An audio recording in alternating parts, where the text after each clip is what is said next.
All right. Good morning, Alta Realty Group agents. This is Kevin Lauren. I'm the Director of Training and Marketing here. And today we're going to be having our friend Allie Jackson join us. And let me bring Allie on. Okay, I've made her a panelist. That's good.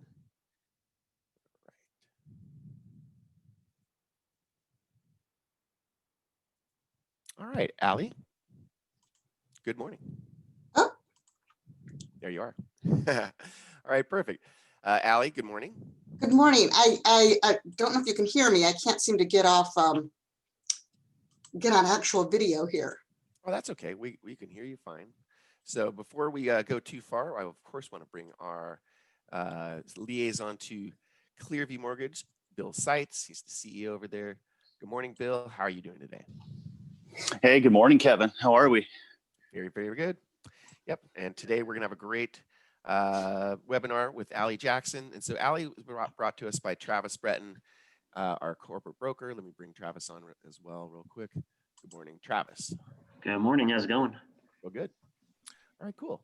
So before we get into the presentation today, Bill, I think you had a little bit of update on rates and so forth today, right? Yeah, no, I wanted to share just a quick little pricing scenario real quick to let everybody know what rates are doing, especially with the FHA loans. Before I run through that, I want to welcome Cameron Alley to the webinar. I believe he's on this morning. If you are, Cameron, good morning. For everybody that doesn't know Cameron, he's a top producing loan officer out of the San Diego area, and he is transitioning over to Clearview Mortgage. So we're really excited about that. And I think you guys will have an opportunity to meet him formally in the next couple of weeks as we get him onboarded. So we're really excited to have Cameron be a part of our team. I think he's going to be a big part of the growth of the company in 2021. So that's exciting news for very good to have Cameron on the line this morning. Good morning, Cameron. So anyways, I just was doing a pre-approval for a client, and most of you are familiar with one of our investor partners, United Wholesale. We do use them quite a bit, along with Home Point and a couple others, but United Wholesale is kind of our go-to for purchase business because they're quick, they're efficient, and they're dependable. And they're one of the few banks that can actually get things done fast in this new era of COVID, a new, and a refinance boom. So when you have a perfect storm of record low rates, quote unquote pandemic, people working remotely, it does make challenges, but United Wholesale has maintained their speed with one-day underwrites and so forth. But I was pricing a FHA loan the other day, and I wanted to let you know just how far rates have come on a purchase business. Looking at a sale price of $525, the person's putting 5% down. They have fairly good credit, 760, over 760. So they've ticked the boxes there. And when I priced this out the other day, I was like, I cannot believe it. The rate was 2.23 with a credit back to the borrower of over $1,000. Wow. So when we talk about cheap money, this is real. Yeah, I mean, really historically cheap. Yeah, and I mean, their principal and interest payment is less than $2,000 a month for a $500,000 loan amount, essentially. So if you have borrowers that are on the fence, or you have people that are, they're still not there, maybe they still have a good job, they have good income, they're stable, but they're just like, I'm not sure. It's all about affordability. We have to live somewhere. The rents are higher than what this is going to cost somebody in a mortgage with tax benefits, appreciation, paying down principal. So there's all those little, benefits of home ownership. And I think it's really important that you guys know that people can get in homes 3.5%, 5% down with just, rock bottom rates. So keep that in mind. If you have anybody on the fence, share the news and feel free to give us a call. We'd be happy to run a scenario for them. Well, Bill, what we should do, I'm just thinking out loud here. We should probably come up with some kind of a marketing thing that we help the agents with to help them educate their clients. So that's a pretty cool thing that we could probably do in the next week or so, is get some kind of a sheet or some kind of a helpful marketing piece into the hands of the agents. That kind of Yeah. details that. Yeah, that's a great idea, Kevin. You and I can do a little homework. Yeah, oh, love it. All right, cool. So anyways. Well, thank you, Bill. Yeah, thank you very much, Bill. That's just amazing. And it's just always good for us to be, aware of those things, keeping that stuff top of mind, so we are, a valuable asset to our clients. All right, perfect, Bill. So thank you very much for that. So without further ado, we're going to bring Allie on. And Allie, I'm going to stop my screen share, and you should be able to share your screen. So go ahead and do it.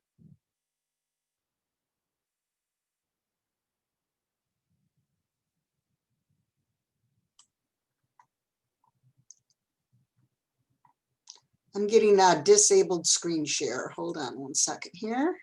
That's okay.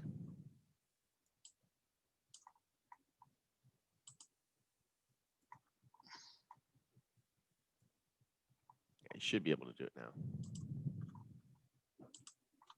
Okay. Perfect. Are you by chance seeing a big Escrow Options logo? We got it.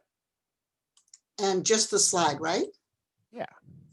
Okay, excellent. It's hard, you never know what you're looking at, and nobody wants to read my emails. They're not that interesting. Totally.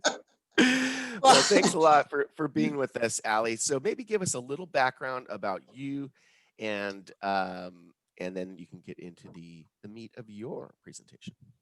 Absolutely, absolutely. So thank you so much for having me on here. And this is just sort of my my bio slide to give you a little information on my background. So I am working with Escrow Options Group. I am the sales executive with Escrow Options. I have a long history working actually in marketing, in both traditional marketing with corporations as well as with large advertising agencies and some small businesses. My roots are actually in real estate. I come from a real estate family and have spent years working with my parents' companies, Real Estate Center, as well as Dion Builders back in the Midwest in Michigan. So that's kind of where I come from. That's my perspective. And what I want to talk about today, I call it marketing in a new normal. And basically it's taking a look at some things that we can do, especially with the stay-at-home orders rearing their ugly head again, and trying to figure out how are we going to market during this pandemic. And I know we've looked around and we've seen some agents are just busy beavers, and then others are just trying to figure out what do I do because my favorite go-tos, which are really good go-tos, aren't available right now. So that's what we're going to be talking about. And if anyone has any questions, feel free to jump in, or you can put it in the chat. And because I've got my slides up, Kevin, if you could just jump on in if you see someone bringing up a question. Sure. Absolutely, Ali. So some of the things that, some of the activities that you can do during this time that I'm going to cover today are zeroing in on your business plan, your marketing plan, filling up your pipeline, basically working that CRM, leveraging technology just like we're doing today, changing up your buyer strategies, reevaluating your go-to tactics, and then also we're going to talk a little bit about social media, because that is something that's social distance friendly, and it's a great way for you to keep up visibility and stay in touch. So some of the core components that go into a marketing plan, and if anybody would like to work on one and build one, I am available to just have conversations one-to-one, or I can set up a session going through these various components of a marketing plan. But basically, I've taken the standards of what goes in a business marketing plan and have adjusted it specifically for realtors. So that's the session that I'm referencing. But basically, you want to be clear on your vision, your mission, your goals, and your strategy. So you outline those. You understand what is called a SWOT, or a SWOT analysis. And basically that acronym stands for strengths, weaknesses, opportunities, and threats. Strengths and weaknesses, everyone's pretty zeroed in on. Opportunities are, sometimes there's a silver lining in that rain cloud. So you want to identify what are those opportunities that are out there for me. It's an opportunity to, really hunker down and get your database set up, get your communications going with folks. So there are opportunities happening even though we're in this pandemic. And then threats are, things out of left field that you didn't expect. Like, for example, we can't do open houses right now. This pandemic is definitely a threat. Or there could be another brokerage that's in direct competition with you. Another agent comes in and starts owning your farm. Those are threats. Always. Yeah. And I typically recommend when you're doing a SWOT analysis to just basically put a big T in the middle of a piece of paper and have a quarter of the page quadrant to just sort of brainstorm and get those down. And what's great about really looking at those strengths and weaknesses is if you, for example, like to partner up with someone, you can find someone who has strengths where you have weaknesses and vice versa.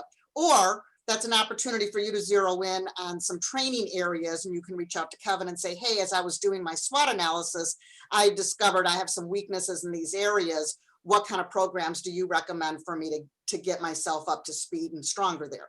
And of course, you can always turn to your team for leadership and help in some of those areas. Say contracts isn't your thing, and it might be something where you want to reach out to Travis and get a little coaching, just for example. So the next area in a good marketing plan is really knowing and understanding your value proposition. And what that is basically, do you have an elevator speech ready? Do you have something that if you are sitting in at your local chamber of commerce and you've got your 30-second introduction, that you can just jump up and rattle right off the tip of your tongue who you are, what you do, and who you do it for? That's your value prop. That's understanding your strength and what makes you stand out amongst other agents in your farm.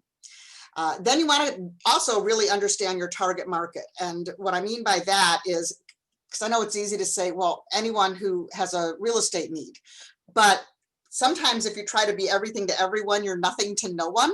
So really, if you zero in, take a look at your sphere of influence and see who's referring. Take a look at your past clients and see what is consistent with these folks. And so you want to kind of identify their demographics, their psychographics, and really get a feel for who it is that you do business with and that you succeed with, because that's going to help you in the next area, which is when you're identifying your tactics.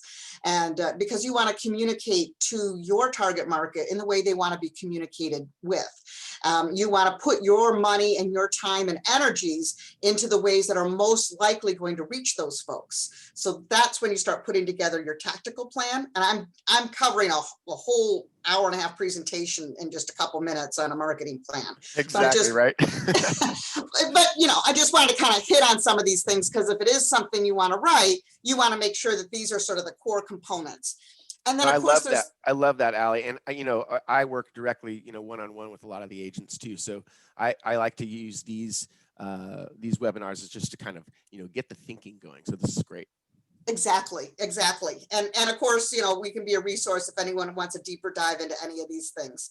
Excellent. And of course, the budget's critical for you. And when you're putting together your budget, you want to be able to adjust it. So you want to be able to have some accountability, and you want to track and evaluate how things are performing. So if you put a whole bunch of money in, say, Zillow leads, and halfway through the year, you're discovering that this is not happening for you, and you want to shift it because you've been doing really well with seminars, for example, and you want to shift your money into that, you need to be able to track and say, this is where I'm getting some conversion. This is working, this isn't, because you don't want to throw good money after bad. So that's where all of these things kind of string together.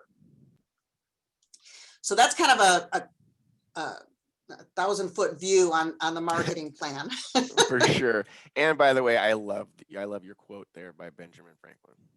Pardon me? I love the quote you have over there to the right. Failing to plan is planning to fail. Oh, absolutely. Yeah. And so, this is such a good time to get your marketing plan this is planning season anyhow. November, December is really the best time to start putting together your plan for the next year. Some folks do it in January, but that should be finalizing ideas and not just starting. So this is especially when clients tend to be, focused on the holidays. This is a really good time to just think and strategize. Agreed. So the next thing, which is an excellent thing to do right now, is filling your pipeline and working on your lead generation. Just gonna have to have a little sip of water here.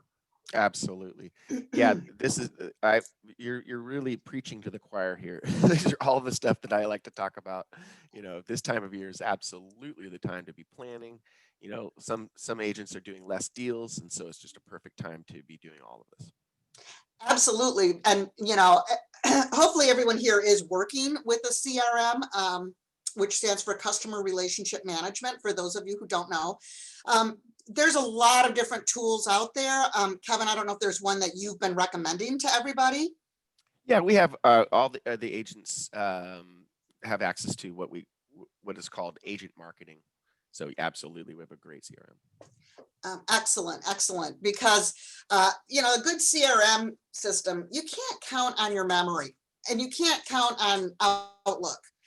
When you really start cooking, you need a CRM system, because when you have a conversation with someone and they're like, I want to clean up my credit, I want to wait till Junior gets out of school this June, talk to me then. You want to set yourself up in May to reach back out to that person, late May, connect. You want to put notes about your last conversation. You want to put information in there about their birthday. You send them drip campaigns, so you're always top of mind. There's nothing worse than nurturing someone for months or years, and then all of a sudden you see a for sale sign on their front yard with another agent, or you spot them in the MLS with someone else. Right? We hate that. And that's because you didn't drip on them. Yeah, that's exactly right. You weren't top of mind, huh? Yep. And so there's a lot of ways to do that, and keeping track of them in your CRM is really important. So I'm going to jump one ahead, and that's really lead nurturing. So you want to have those follow-up strategies, stay in touch, send out newsletters to them. We'll talk about social media later, but again, that's going to also help you stay top of mind with these folks. This is such a good time, especially now in the holidays, to stay in touch with your sphere of influence. Now we're going back into purple. This is a good time to reach out to certain folks. Maybe you have some at-risk clients or contacts in your sphere of influence. Just do a wellness check and see how they're doing. See if you're out running around, if they need you to pick something up, if you can for them. If you can't, don't offer it. Don't ever offer something that you can't follow up on. But if you can, go ahead and reach out. Send them a holiday note. Send them a New Year's card. Shoot an email over, make a phone call, FaceTime, but get in front of these folks. You don't have to necessarily run into them at a holiday party, because that's pretty much going to be off the table this year. So there are other ways to do that. And then of course there's paid leads. And I think I get into paid leads a little bit more over here. There's one thing I can say about paid leads is, if you're going to have that part of your strategy and you're going to work with them, you need to be all over those people like white on rice, because you're not the only agent that got that lead. So you want to be on top of them immediately, and you want to stay in touch with them, or you wasted your money. So when we talk about leveraging technology, you're all on Zoom here. I love Zoom because it's so user friendly, but there's others. There's GoToMeeting, there's Skype, there's Microsoft Teams. There's a lot of different tools out there. And again, there's just simply the old fashioned, I guess it's not old fashioned, but FaceTiming with someone. But there are ways that you can have a conversation, a visual conversation with your buyers and sellers online. And it's not the same as in person, but some folks might be more comfortable having the your initial presentation to them done virtually. Or for example, there might be a buyer, out of town buyer. You might find this is a great way to continue to connect with someone who's out of town, just having regular check-in sessions over Zoom. And of course, you can send them links of different properties, but you can actually look at certain neighborhoods with them and start your discussion virtually. So those are things that are available, as well as all kinds of great online learning tools right now. And so many associations have great sessions available right now that are free. In fact, there's a couple I have coming up, one this afternoon. We have a great speaker jumping on our virtual pitch, Lisa Reed, who's doing a motivational talk. And in a couple weeks, Wanda Allen is joining me for my Marketing Monday, if anyone's interested in that. She does a great talk on follow-up strategies and using Allie, the CRM. Yeah, Yes. Allie, we'll definitely send, what I always do is I'll send out a replay of this webinar, and I'll make sure that I get that out right away today. And we'll make sure that we have those invites to those Oh, other. fantastic, Yeah. fantastic. And these are just a couple examples. I mean, I'm seeing NSDCAR, SDAR, so many of these associations are having great virtual events. So definitely tap into those when you can. And of course, any continuing education you need to get out of the way, this is a great time to do that too. Great call. There are, as I mentioned, hot properties. There's lots of virtual pitch sessions. This is a great thing to work into your listing presentation, because a lot of times sellers will think, well, if you can't do open houses, what are you going to do to market my property? Well, there are online pitch sessions, so that's a great way to do it, as well as just having virtual open houses, etc. Matterport tours and so on. So definitely leverage technology to keep your finger on the pulse of things. Another thing to talk about is just how you have to change up your buyer strategy right now. There's low interest rates and low inventory, so it's a very competitive market for buyers right now. Wouldn't you agree, Kevin? I mean, this is sort of unprecedented what we're seeing right now. There's absolutely. Sorry, I was muted. Oh. Just talking away over here. No. Absolutely, it's unprecedented for sure. Yeah, I mean, that's one of the reasons I love this fishbowl graphic, because there's just so many buyers in just this little teeny pond right now. So, one of the things a lot of agents are doing are the buyer love letter, and they're having a lot of luck with that, 'cause it's not always the highest and best. It's who comes in with the strongest offer, with a combination of what they're putting down, if they've already been cleared through underwriting, and you can certainly talk with Bill about that. But I will just say one thing about the buyer love letter, though, is just be sensitive to what's in there as far as equal housing. So, ooh, good call. yeah, just they do work very well, because especially with sellers who are so sentimental about their home, but just kind of coach your buyers a little bit on what they're wording and what they're putting in there, just to be sensitive to that. But the other thing to just bring up here is, thinking differently, thinking out of the bowl, if you will, looking at this graphic, is go off market, go through your CRM and say, if you have a buyer with a specific neighborhood and a specific want, who do you know has a home like that you can reach out to? And you can also connect with your favorite title rep who can help you with your farm, and really identify the folks who have a propensity to sell, folks who are empty nesters, and you can reach out to them. You can get their email, their phone number. You could even knock and stand way back and talk to them. But they might be interested in selling if they knew you had a buyer and they didn't have to have a whole stream of individuals through their home during a pandemic. If they were just in and out, you might actually, get both ends of a deal by doing it that way. So that's one of those opportunities that I was talking about in a SWOT analysis, that you can just look at things differently. We do have a few agents that are doing that exact thing. They have buyers, and they're literally just, sending this to, sending this kind of a promotion to people that aren't even selling their homes. It's like, hey, I've got a buyer. You want to sell your house? It's great. Good call. And you know what, Kevin, is when somebody does that, so maybe they don't want to sell right now, but they are already going to look at you a little differently than any other agent out there. They're going to look at it and say, wow, this person's really working for their clients. Yeah. So that's a great way to stay in touch and keep dripping on them. Absolutely. Okay, and so some of our favorite standbys aren't available right now. Open houses, pop buys, door knocking, open networking, social events, sponsored activities. Maybe you sponsor a seasonal garage sale in your farm regularly, or hold new buyer seminars. These things are all looking like they're off the table. Certain events that you would volunteer at. So they're off the table, but there are things that you can do when you're looking at things that you can't do. Do you like my glamour do and don't there? Well, it's awesome. So there are other activities that you can substitute. So sure, you can't do the open house, but you can certainly do a live event. You can just grab your phone and be viral and comfortable going through a new listing and share it with folks on Facebook Live. You can absolutely do that. And people like it. They like it more than slick things sometimes. Of course, you can also, when you're hiring a photographer, talk to them about doing the Matterport, because people really like that. That's that virtual 3D tour that folks can go through. So it does give them a feel for it.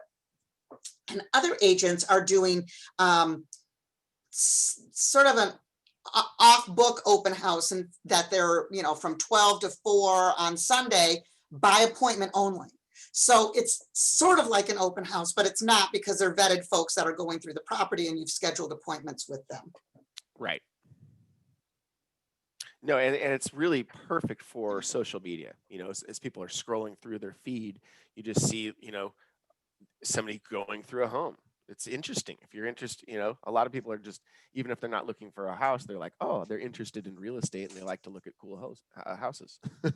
Yeah, absolutely. Absolutely. And, you know, so you can't do a pop-by, but you can still make a phone call. You can still FaceTime with people. And now that it's holiday time, this is also a great time to get a tin. If you want to drop off goodies, maybe you're not doing homemade cookies this year, but you can certainly get individually wrapped things, put them in a tin, put them at the door, ring the bell, step back, or, you know, drop something off and send a text message. Hey, I left something at your front door. So people still really appreciate that. It's not the same, but it's a substitute, and it's the next best thing. Door knocking, same idea. You can't really do the door knocking like you used to.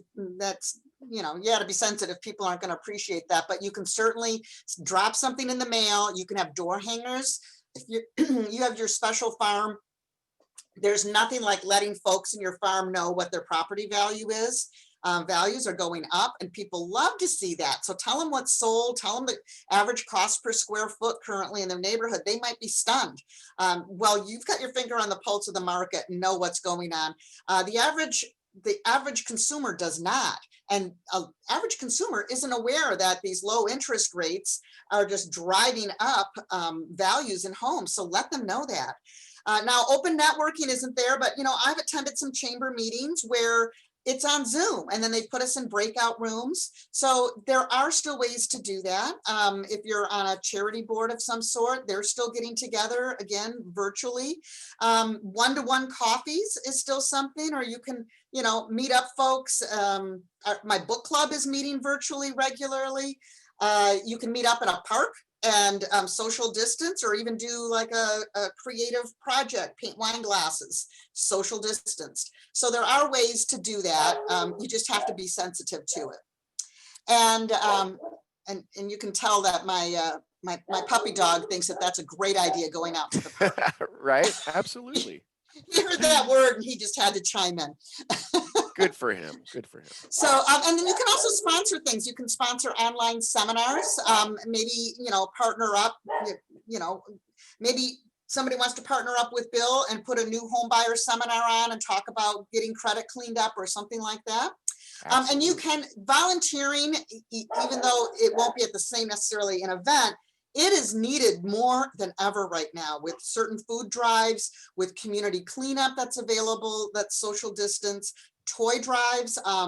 Just to mention that I'm actually our company's doing a toy drive right now, because, you know, the retail isn't what it is. And a lot of businesses are also shut down where they were doing toy drives. So I'm concerned about the kids. So definitely there are things to do. Maybe you want to do one of these drives, or you want to do a toy drive and go through your farm and just tell everyone, put an unwrapped toy out on your front porch and I'm going to pick it up between 9 and 5 on Tuesday. So there are things, just think a little bit out of the box. Right. And then the last thing I really want to touch on here is with social media. And my graphic is, don't be a secret agent. I am stunned how often I would say a good third of the time, I'll see a real estate agent and have to really scroll to find out if they're a real estate agent. I don't know why, but it makes no sense to me at all. That's absolutely true. And that's one of my pet peeves as well. It's something I train on all the time. Yeah, I mean, you should be screaming it off the rooftop. I can help you with your housing needs. Absolutely. So, have your brokerage on your social media page. Have a nice professional photo. Include on there your DRE number. Don't make people wonder. And it's a marketing tool, but it's a personal tool. So you can have your business page, but really integrate your life and your real estate together. People will enjoy that. They don't want to just see your new listings or just sold. They don't want to just see that. You can kind of intermix it with your personal life. I know some folks are very sensitive about, showing their kids, but there are certain things you can do, like showing the back of your kids or showing their handiwork. Maybe they did some finger painting on your living room wall. Exactly. And you could put a post up like, "This pandemic's killing me," but show your personality, and get out there and leverage social media, connect, read your friends' posts and comment on them, engage. It's not just looking through and putting a thumbs up on every post that you see, but comment. Travis is really good at that. Yeah. Occasionally. No. I try and stay involved. Yeah. It works. Well, and especially right now, because and I will I'll give you an example right off the bat, because my clients are real estate agents. A wife who's also a real estate agent, a wife of a client of mine, I reached out and connected with her on social media. She made a comment about how bad the service was at this nail salon she was at. The guy was on his cell phone massaging her friend's foot with one hand. And she took a picture of that and posted it. And so I made a comment and I recommended a place that I go. A week later, I reached out to her on Facebook Messenger and said, "Hey, I'm going to go get a pedicure at this place. Would you like to go with me?" She met me and she's committed her business to me. So that's just one example. And I'm sure you can do that. Connect with friends of friends, connect with family members of your friends, and actually communicate with them, read their posts, comment, and engage.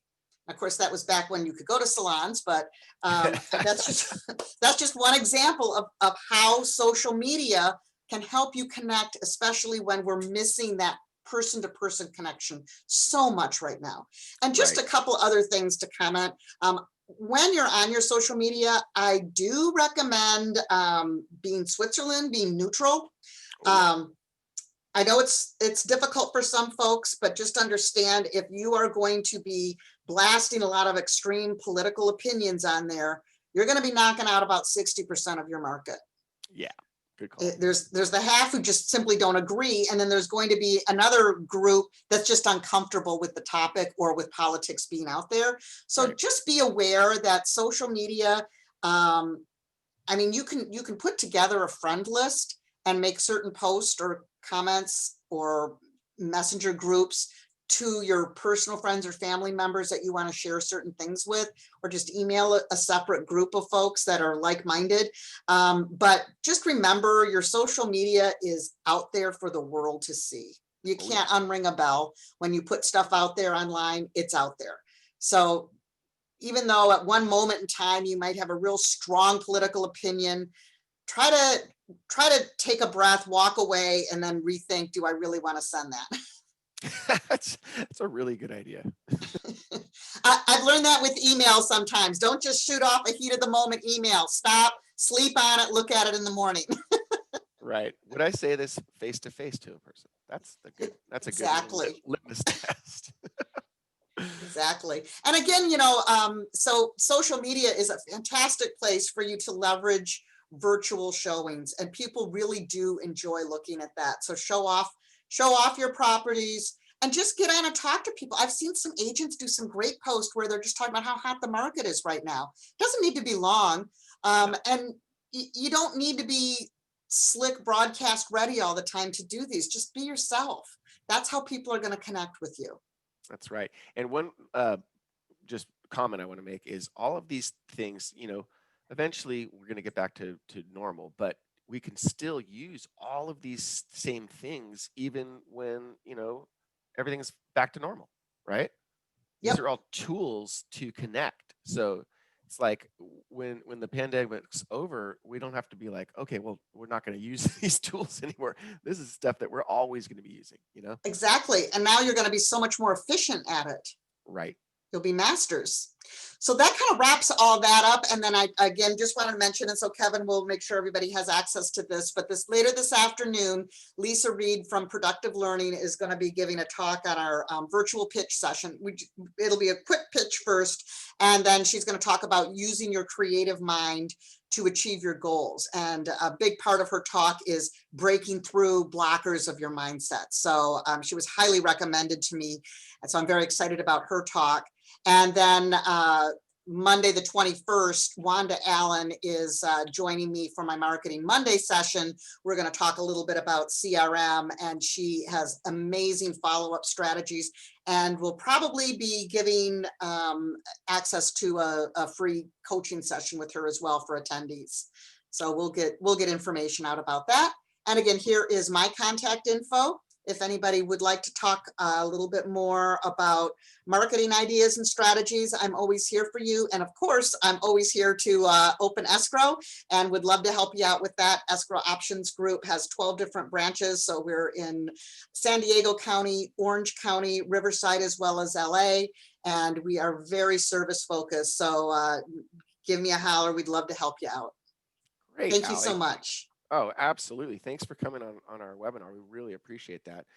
And Bill Seitz, any takeaways? You always have a good takeaway or a good view of things. So Yeah, you did a great job this morning. I thought of many things actually. right. And it's nice to have a different voice and a different person preach some of this stuff, because we do spend a lot of time reviewing some of this stuff. And I think it was last Wednesday we talked about reaching out to your sphere of influence and the different ways to do holiday marketing. And you covered a lot of really good areas on that as well. One thing I did think about was, and I don't know if you have any material on this, is I think right now with low inventory and a lot of buyers and record low interest rates, I think perhaps, and I don't know this, but maybe people aren't really comfortable selling the home or listing their home because they don't understand the process in the COVID world we live in, or how that would work safely, because a lot of people are scared, and I think if you can overcome maybe that fear, you have a chance of procuring business. And I think there's got to be a pretty high percentage of people probably in that category, is if they understand the process of, how would people coming to my home, or how do I sell my home without them potentially being in contact with my stuff or whatever. I think that's a really good angle as well, and it's a reason to teach people and show them that you are the expert, you are a leader in this field. But so much amazing stuff, and Allie did an amazing job, and you got my wheels turning. That's awesome. Thanks, Bill. Actually, that's a really good point. And I think that's another area where everyone can leverage their social media and just, do a Facebook Live and let folks know, hey, these are some of the precautions that we're taking. That's such a good point. And I'll just mention too, I put together a PPE showing kit. So anyone out there who has a listing, or when you get a new listing, because you're probably already set up with your current ones, but it has the necessary signage, some booties, gloves, hand sanitizer, all the things you need to be compliant with the COVID rules for showing. So definitely reach out to me and I'll meet you at your listing and get you started with that kit. Excellent. Thank you so much, Allie. That's really helpful. All right, perfect. Well, guys, I know we went a little over today, but really good stuff, really important stuff. So get out there, make it a great week and a productive week, and we will see you all next week on our webinar. Thanks again, Allie. Appreciate it. Thank you so much. Okay, bye-bye. Bye-bye.